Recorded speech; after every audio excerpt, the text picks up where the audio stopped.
dans Bubble, c'est quand même plus simple et plus fiable. Donc, re-bienvenue. Maintenant, on va parler des custom events.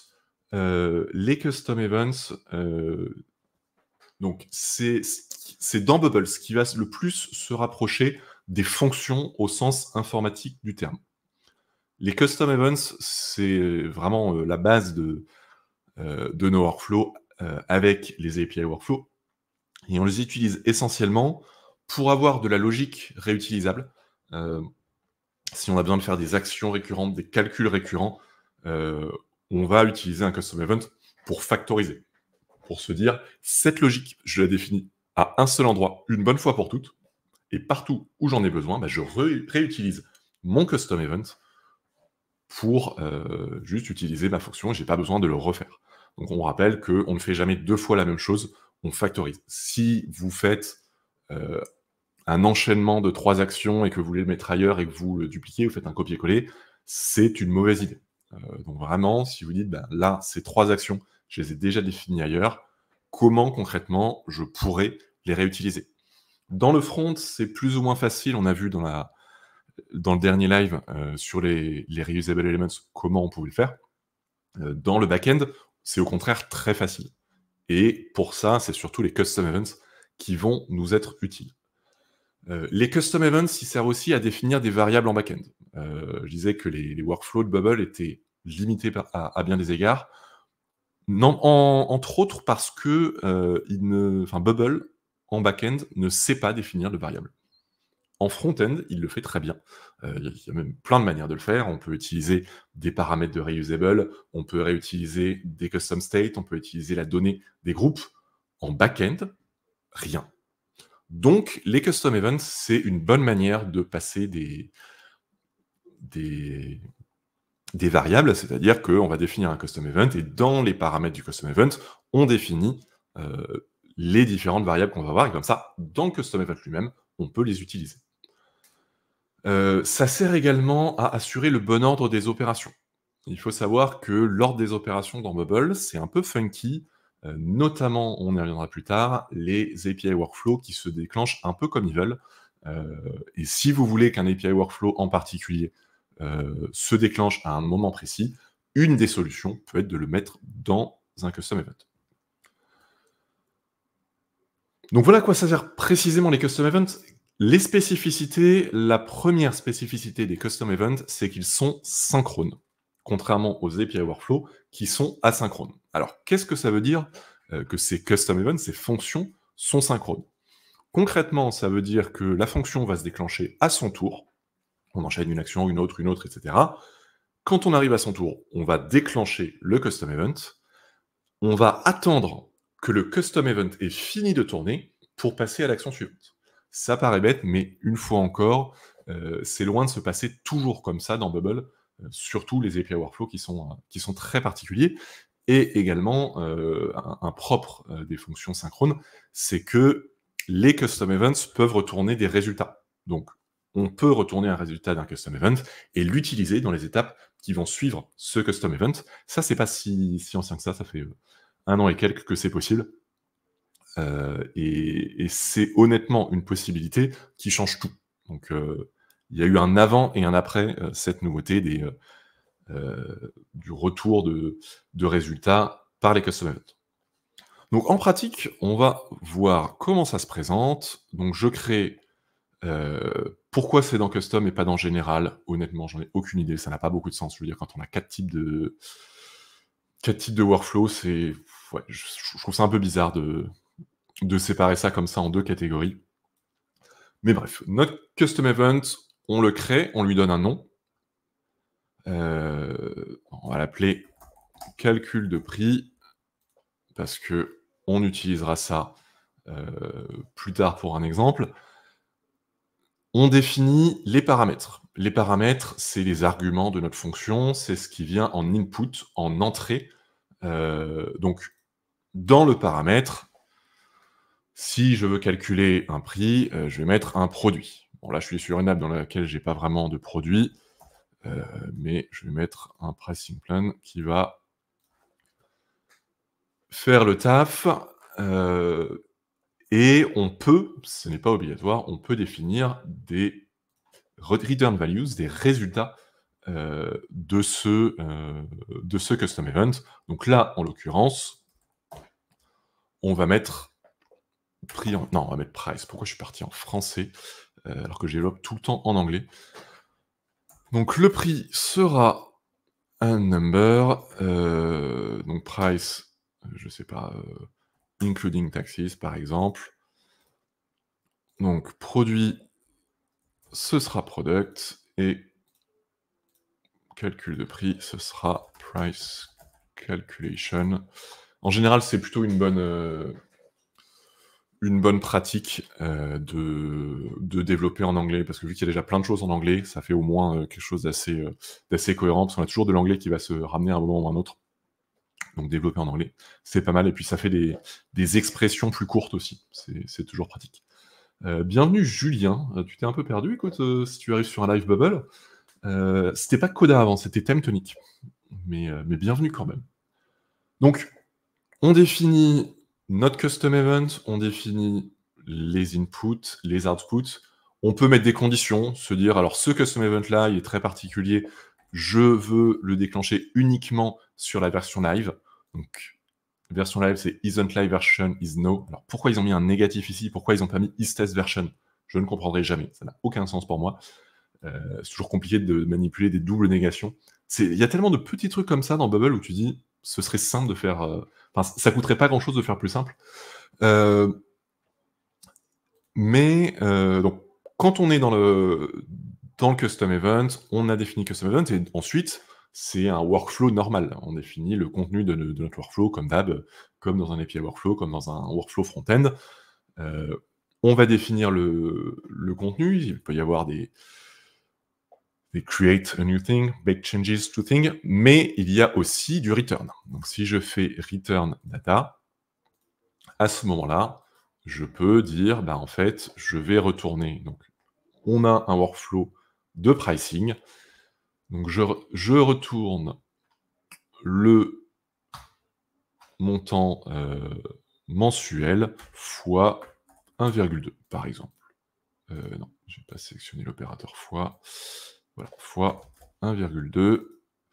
Voilà. Et là, c'est une fonction ultra simple, mais en gros, à partir d'un product, on retourne le prix TTC. Alors, en tant que tel, ça n'a pas forcément beaucoup d'intérêt, mais il y a assez souvent des petits calculs, petits ou moins petits, calculs, des petits calculs comme ça qu'on a besoin de faire un peu partout. Et la bonne pratique, c'est de faire des custom events pour ces petits calculs. Ne vous amusez pas à faire votre expression un peu compliquée à chaque fois, vous dire non, mais c'est simple, je vais juste faire un copier-coller. Vraiment, vous faites un custom event, vous l'appelez, et ensuite vous utilisez le résultat de ce custom event. Comme c'est un custom event qui ne fait que retourner des valeurs, il n'y a pas d'opération en base de données, etc., ça coûte pas très cher en workload unit, et dans la maintenabilité de l'ensemble, ça aide. Ça aide énormément. Est-ce que tu peux retourner un tableau? Alors, dans Bubble, tu peux retourner des arrêts. Donc là, quand je définis mes valeurs de résultats, je peux dire je veux renvoyer un arrêt. On peut dire que l'argument, enfin le résultat, donc là on voit que ça marche plus parce que c'est pas un arrêt que je renvoie, il me dit qu'il y a une erreur. Donc on peut définir un arrêt. Ce qu'on peut pas faire, c'est de définir des objets complexes ou des arrêts d'objets complexes. De manière générale, le JSON Bubble ne sait pas trop le manipuler, à part si on passe par l'API connector, etc. Enfin, c'est un peu spécifique. On verra ça tout à l'heure, mais on peut pas manipuler absolument tous les types de données. C'est soit on manipule des types élémentaires, texte, nombre, etc., ou des listes de ces types élémentaires, soit on manipule les objets en base de données, ou des listes de ces objets en base de données. Donc voilà le principe. Je précise que donc si je supprime, je vais quand même garder ça. Si je supprime ici mon résultat, je fais return, mon return data de tout à l'heure n'apparaît pas. Je ne peux retourner un résultat que si le résultat ici est bien défini. Donc c'est dans ce sens-là que ça va fonctionner. Et également, vu que mon résultat est obligatoire, si je mets ici une condition, je sais pas, product is not empty. Là, si je dis à Bubble que je veux vérifier les erreurs dans le back-end, il me rafraîchit la page et il va me dire qu'il y a une erreur. Parce qu'en fait, il considère que, vu que j'ai une condition ici, je n'ai pas toujours une valeur qui est retournée, alors que j'ai dit que cette valeur-là était obligatoire. Donc, pour lui faire plaisir, je dois dire que je fais un return data, et là, par exemple, ce sera, je sais pas, ce sera 1, parce que le produit est vide. Et là, à ce moment-là, l'erreur qui concernait ce workflow-là en particulier a disparu, puisque maintenant, il dit j'ai un dernier return qui n'a pas de condition, donc c'est bon, tout va bien marcher, sachant qu'un return, il n'y a que le premier qui fonctionne. Quand j'en mets deux, un avec condition, un sans condition, si la condition est vérifiée, il ne fera pas les autres returns par la suite. Donc vous pouvez enchaîner des returns comme ça, sans souci, il n'y a pas besoin de remettre les premières conditions, parce que par définition, quand les premières conditions sont validées, on ne continue pas, on ne fait pas d'autres returns. Donc voilà concrètement comment ça marche en pratique. Comment on peut utiliser ça? Donc on peut l'utiliser pour calculer un prix, un coût, et cetera, donc je viens de vous montrer. On peut l'utiliser pour calculer un statut. Ça c'est un cas que j'ai eu, récemment avec une application. C'est une application qui avait été développée, par quelqu'un d'autre pour un client. Je suis repassé dessus et il y a plein de choses qui étaient pas propres, donc petit à petit, je reprends des bouts de l'application et je les refais proprement, et notamment un souci qu'il y avait sur cette application, c'était qu'il n'y avait pas vraiment de statut dans la plupart des tables. Il y avait des checkbox. Donc, c'est plus ou moins du e-commerce. Et en fait, pour un article, il y avait marqué est-ce que ça a été expédié? Est-ce que ça a été reçu? Est-ce que ça a été vérifié? Etc. Enfin, il y a une checkbox pour chacune de ces infos. Et concrètement, pour savoir où on en est, il faut aller vérifier les checkbox une par une et vérifier les combinaisons de checkbox, de booléens, pour se dire OK, concrètement, c'est là qu'on en est. Donc, pour faire plus proprement, je me suis dit: «Beh, ça, je vais le transformer en statut». Il y a un statut, c'est linéaire, l'article, il avance sur les différents statuts, et pour passer de ces checkbox, de ces booléens à un statut, bah, j'ai utilisé un custom event.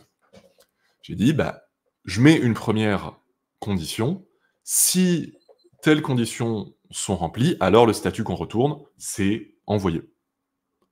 Deuxième return, si telles conditions sont vérifiées, alors le statut, c'est ça, etc. Et à la fin, je mets un return avec le statut par défaut. Et comme ça, je fais un custom event qui va être capable donc, de porter cette logique de comment on fait la correspondance entre des booléens et un statut. Et honnêtement, sans utiliser ces custom events et la possibilité, donc, d'une part, de retourner les résultats, et d'autre part, d'utiliser ces différents returns avec des conditions qui permettent assez facilement de faire des if-else, ce qui est plutôt compliqué autrement dans Bubble, j'aurais vraiment galéré. C'est pas impossible, mais ça aurait été vraiment compliqué, et le fait que là, on puisse se faire comme ça nous simplifie énormément la vie. Je peux vous montrer d'ailleurs en pratique ce que ça donne. Alors, je reprends. Il va falloir que je change d'app.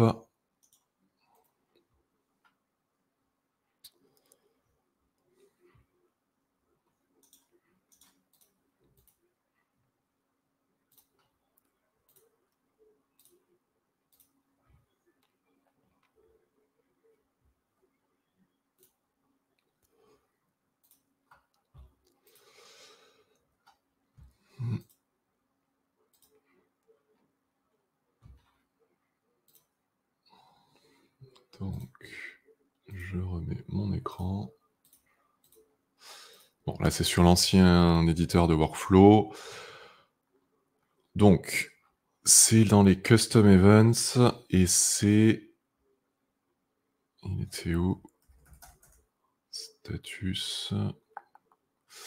Voilà, calculate articles status, par exemple. Donc là, on prend un article en entrée, des statuts, et on va se dire, OK, si telle condition est remplie, alors ce sera refusé.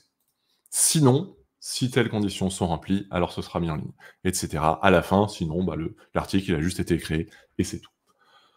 Donc voilà comment on peut utiliser un custom event pour faire assez facilement des if-else en back-end. On peut utiliser les custom events pour faire des opérations sur du texte. Typiquement, ce que j'utilise souvent, c'est... Alors, je vais le créer puisque j'en ai toujours besoin. Je fais souvent un custom event Slugify.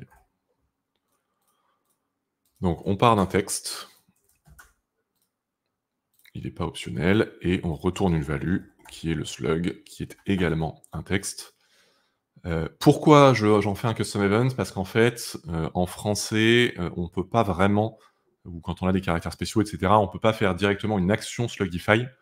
On fait...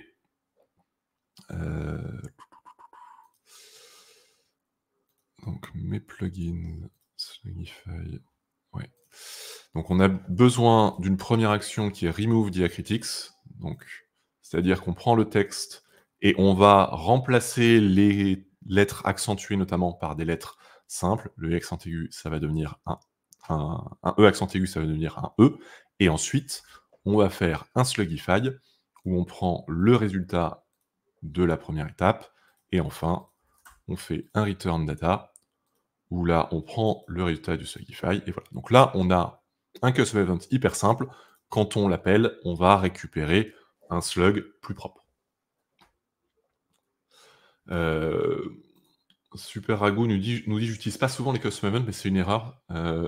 Effectivement, c'est ce que je vois assez souvent, c'est-à-dire que les API workflows sont extrêmement utilisés, et c'est normal, c'est aussi un des outils de base vraiment dans les workflows, mais les custom events, je trouve, sont sous-estimés, et notamment cette possibilité d'avoir un return values est extrêmement puissante, mais en fait, ça, c'est quelque chose enfin, c'est quelque chose qu'on réalise plus facilement quand on connaît un peu le dev, quand on a codé un peu, etc. Moi, je suis pas dev de base, mais je savais coder avant de faire du no-code.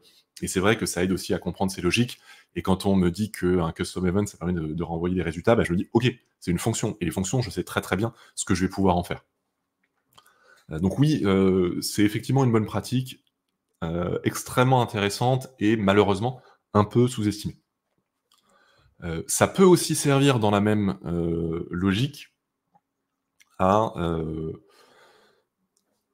calculer des conditions, des autorisations. Si vous avez, comme je l'ai dans certaines apps, des conditions poussées vraiment d'autorisation. Alors, une personne aura droit de faire ceci ou cela, ou voilà la liste des autorisations des personnes en fonction de tel et tel et tel et tel critère. À ce moment-là, se dire, je fais un custom event qui va prendre la personne et le contexte et va me renseigner, OK, voilà ce que la personne a le droit de faire, ça peut être intéressant. Parce que c'est quelque chose qu'on va avoir besoin de faire à pas mal d'endroits, et donc centraliser cette logique va nous faire gagner énormément de temps. Et comme ça, si cette logique change, ce qui arrivera forcément à un moment ou à un autre, on a juste besoin de la modifier une seule fois. Si, en revanche, on l'a fait à la main partout, on ne sait même pas exactement où il faudra changer, il faudra utiliser l'outil de recherche pour dire bah, je cherche tel champ et tel champ et tel champ et tel champ et tel champ, parce que je sais que si un de ces champs est utilisé, c'est que je suis en train de calculer, etc. Enfin, c'est vraiment très compliqué. Donc, quand je parle de maintenabilité, c'est ça. C'est développer une app, pas juste pour maintenant, mais pour plus tard aussi. C'est-à-dire, l'app, a priori, elle va vivre, et j'aurai beaucoup plus de mal à la faire vivre et à la faire évoluer si j'ai pas fait les choses proprement dès le début. Ça peut être très tentant d'ailleurs de se dire non mais là maintenant c'est plus facile de juste faire un copier-coller que de définir un custom event. Sauf que faire un seul copier-coller c'est déjà trop, parce qu'on a déjà 2 fois ce truc-là, et du coup on a mis un peu la main dans un engrenage qui va nous pousser à faire les choses pas proprement par la suite aussi, et quand on se dira mais en fait c'est pas soutenable, il faut que je change, là ça va être un gros boulot. Sur des paniers pour déterminer des prix, oui, ça peut être utilisé aussi. Alors là, c'est vraiment uniquement en back-end. Le problème dans les paniers, c'est qu'il y a potentiellement plusieurs articles. Donc, si on calcule les prix en back-end, oui, c'est tout à fait possible. avec notamment les database trigger events qu'on verra un peu après. Alter 34566 nous dit: «J'en ai tellement de vieilles applications comme ça». Je te rassure, moi aussi. Moi aussi, j'ai des applications qui sont pas très propres et en fait, quand on est bon dans ce métier et quand on aime, ce qu'on fait, nos pratiques évoluent. Parce que l'outil lui-même évolue de toute façon, donc il y a des choses qui étaient pas possibles, deviennent possibles, des bonnes pratiques évoluent. Avant, la bonne manière, c'était de faire comme ça, maintenant, c'est de faire comme ça. Donc forcément, les pratiques évoluent, donc c'est littéralement impossible que tout soit propre partout. Et c'est pas très réaliste non plus de se dire: «OK, là, je vais reprendre toutes mes apps et je vais tout mettre au propre». En revanche, ce qui est important, c'est de se dire: «Quand je m'attaque à un bout d'une app, je vais pas juste modifier ce que j'ai à modifier, je vais mettre au propre ce bout de l'app». Comme ça, au moins, c'est fait et avec un peu de chance, le fait de tout remettre au propre, plus faire la modification, est pas énormément plus long que de juste faire la modification. Après oui, il y a toujours une question de, est-ce que vraiment, ça vaut le coup de le faire? Est-ce que, ça se justifie en termes d'économie de workload unit?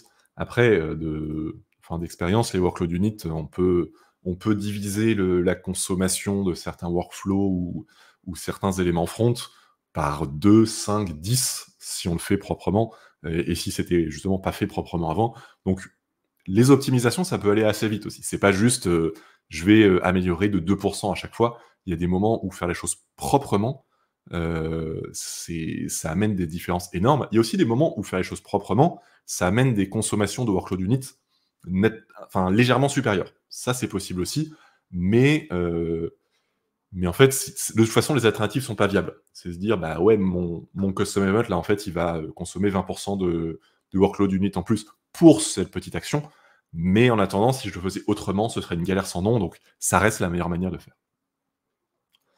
Et Arnaud nous dit: «Il faut envisager des refactorisations, régulières, sinon en 5 ans, c'est un cauchemar à reprendre». Oui, oui, c'est pas juste, je fais une grosse mise à jour, c'est un travail en permanence et justement, voilà, quand vous touchez à un bout de l'app, vous faites de la refactorisation, sinon, ça devient ingérable. Une autre utilisation, des custom events et qui était assez compliquée à faire, avant, quand il n'y avait pas la possibilité de retourner des valeurs, c'est les upserts. Alors un upsert, c'est quoi? C'est si une valeur si un élément, un item existe, dans ma base de données, je le modifie, sinon je le crée. Et ça, comme Bubble est pas très bon pour gérer les if else, heu, c'est un peu galère, en fait, à faire directement dans un workflow. Donc on peut faire un custom event juste pour ça. Donc là, on va se dire, on va créer un custom event, upsert tool, par exemple. Donc là, je suis sur mon app, outilnocode.com, là, je fais la nouvelle version sur Bubble et voilà, je prends cette base-là pour la démo d'aujourd'hui. Donc upsert, qu'est-ce que ça veut dire? C'est la contraction de update et insert. Voilà, upsert, ça veut dire soit je mets à jour, soit je crée, selon l'existence ou non. Donc là, on se dit, par exemple, je crée un outil où je le mets à jour ou juste je le renvoie, donc tool name et qu'est-ce qu'on va mettre à jour? Tool status, par exemple.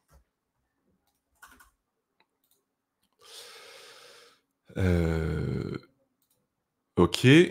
Donc là, on va se dire: «Je vais modifier, heu, donc on va modifier l'outil dont le nom correspond».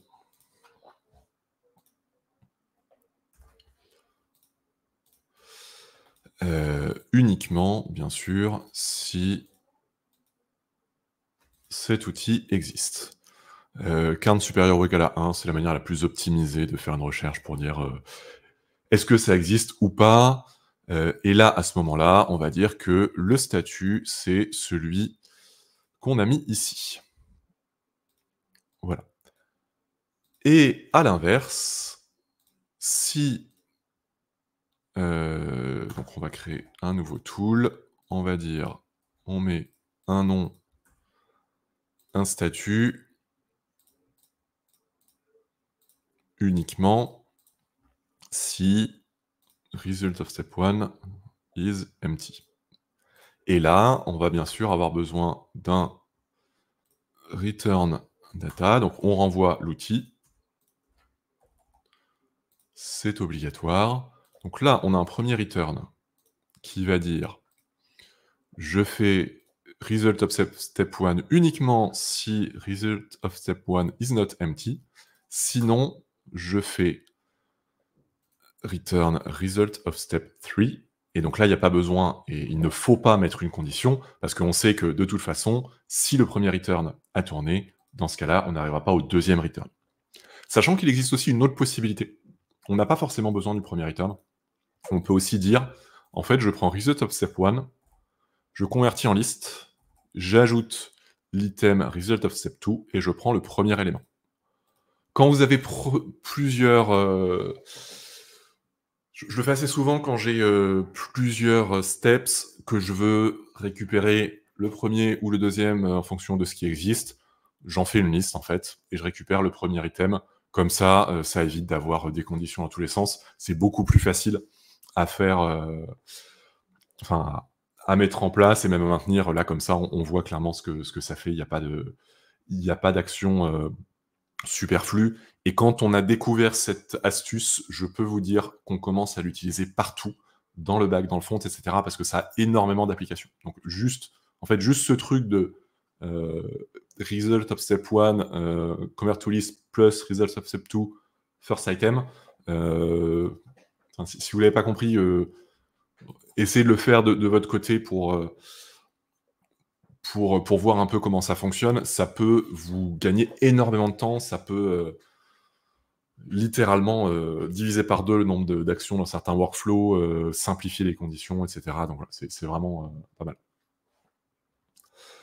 Xavier dit c'est marrant, même en dev, je ne fais jamais d'upsert, ça m'a toujours semblé chelou. En vrai, les upserts, je les fais pas tant que ça, mais on va dire la version un peu plus light de l'upsert, c'est du find or create. En vrai, ce que je fais souvent, c'est du find or create. D'ailleurs, j'en ai ici.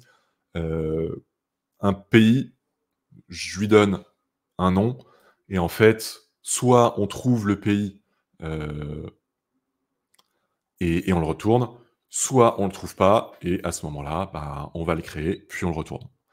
C'est pour se dire, bah, je veux avoir une seule manière d'ajouter un pays, et je veux pas, dans chacun de mes workflows, me dire, alors, mais ce pays, est-ce qu'il existe? Est-ce que j'ai déjà créé? Comme ça, j'ai juste mon custom event qui fait le taf. Quand je mets un nom de pays, on va automatiquement aller le trouver ou le créer. Ça, c'est quelque chose que j'utilise beaucoup plus que les upserts, parce qu'effectivement, les upserts en tant que tels, c'est en vrai... bah, c'est pas forcément une si bonne idée que ça.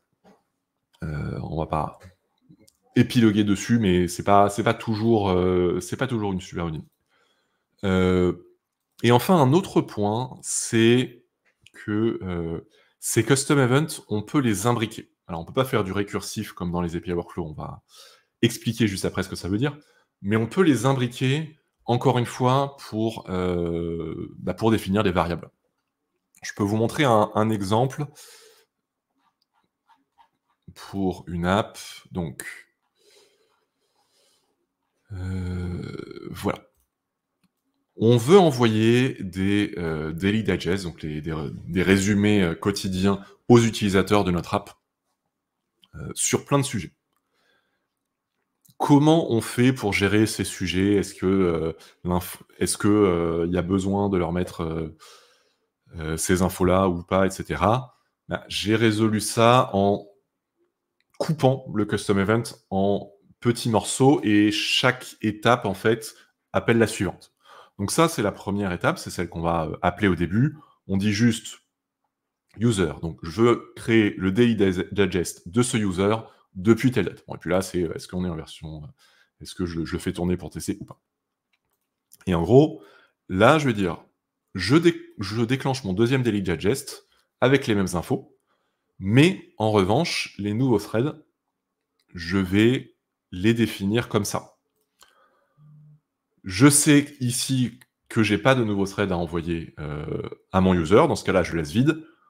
Ici, avec ces conditions, je sais que j'en ai. Donc là, je vais aller chercher, je vais faire plein d'opérations et comme je sais, en fait, dans quel cas j'ai besoin d'aller chercher ou pas, j'ai pas envie de m'embêter à faire des recherches parce que ça, c'est des daily digests qui sont envoyés à tous les users, tous les jours. Donc si je fais plein de recherches inutiles, ça va commencer à coûter très cher.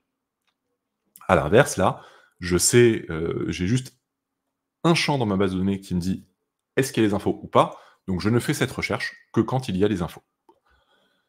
Et dans les 2 cas, de toute façon, ça appelle le step 2. Et le step 2, c'est pareil, sauf que c'est pour le deuxième champ et ainsi de suite. Et en fait, à chaque étape, j'ajoute un nouveau champ.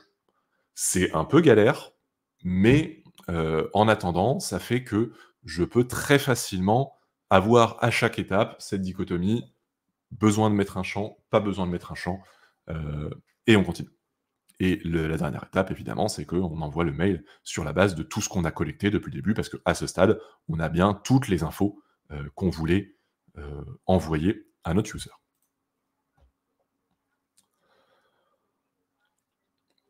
Donc voilà sur les custom events. La conclusion, c'est que la plupart des logiques réutilisables du back-end doivent être dans des custom events. Parfois, ça veut dire créer un API workflow qui va appeler lui-même un custom event, parce que justement, cette histoire de fonctions synchrones, de pouvoir retourner des valeurs, fait que la plupart du temps, on a quand même intérêt à mettre ça dans des custom events et pas à déclencher un API workflow qui va un peu partir dans les limbes. On va creuser ce point-là juste après. Donc pour moi, c'est vraiment une pierre angulaire des back-end workflows et même des workflows en front, puisqu'il y a aussi des custom events en front qui fonctionnent pareil, clairement.